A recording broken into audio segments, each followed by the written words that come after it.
Hey everyone, this is J-1a with Touch of the Brush Model Weathering, and we are going to be weathering a Broadway Limited Imports Pennsylvania Railroad J-1a steam locomotive.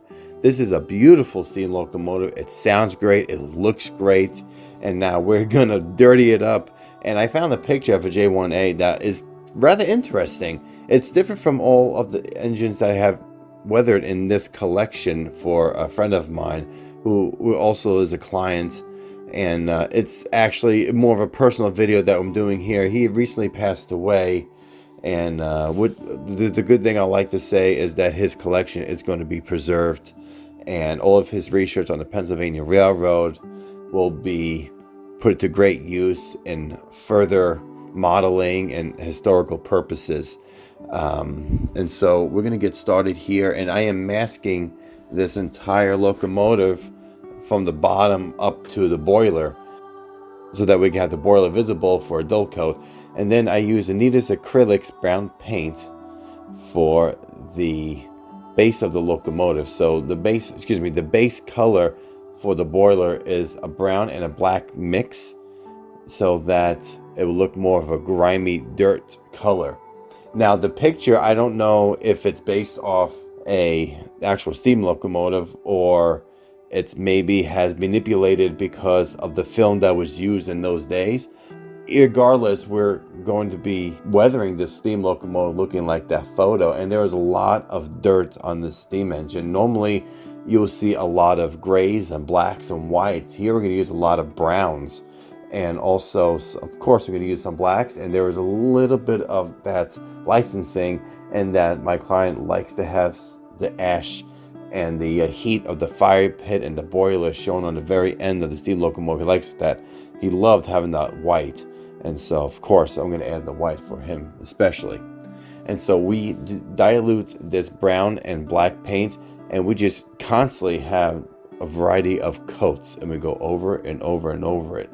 And I think I went about 3-4 coats of this. After drying, I do another coat. After it dries, do another coat. And you can speed the process up by using a blow dryer on the lower setting.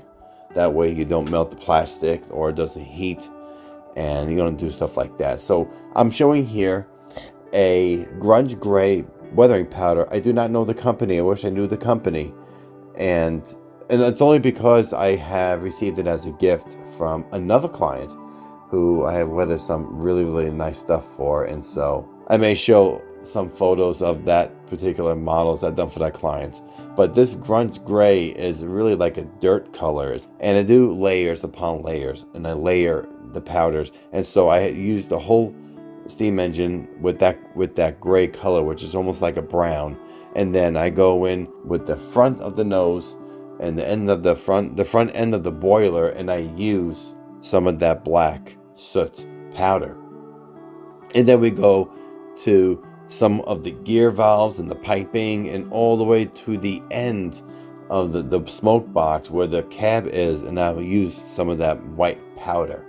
And what's great about this powder, you can spray your dull coat over it, and for some reason it sticks. It doesn't erase, not like pastels or other kind of off-brand that you'll use. So this one is one of my favorites. It was really a great one.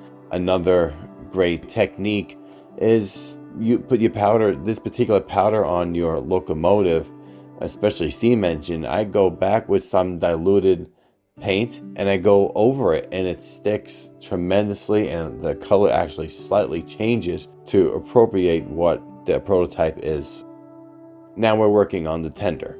It's probably easier to see all the techniques I'm doing. Again, it's the same thing, just layering this diluted paint over it to give that grimy dirt color. And then from there we blow dry it, and then we add some more layers, and then we do the powders. Now, after I finish the tender and I finish the wheels, I go back to the steam locomotive itself, and I start working on the drivers. And the drive wheels this time had a lot more of that grimy dirt color, as well as some whites and some grays. And you can see the smoke box and the sides. Now, to be honest, I don't know a lot of the terms for the parts of the steam locomotive. I know the basics, like the pilot trucks and the drivers, some of the valves and gears, but all in all, I am not an expert on the steam locomotive, and I honestly have asked one of my engineers who worked on the Nevada Northern, and that's a steam operated short line, and he showed me a bunch of pictures, and he recommended the different colors as well as the different places where to place those colors on a steam locomotive to make it more prototypical.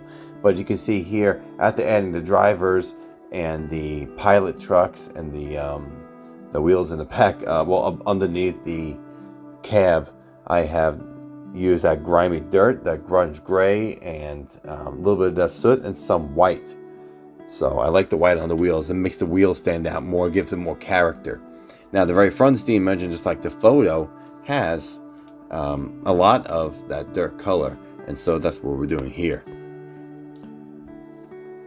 Like I said, this was a fantastic project to work on, and here are the photos of the finished product. Hopefully one of these days I'd like to see the steam engine running again, and furthermore, I'd like to thank each one of you for your support. If you would like a project done by Touch of the Brush Model Weathering, you can follow us on TikTok, Instagram, Facebook, of course here on YouTube as well. Thank you guys so much, and I hope to see you all again soon. Happy model railroading. Take care.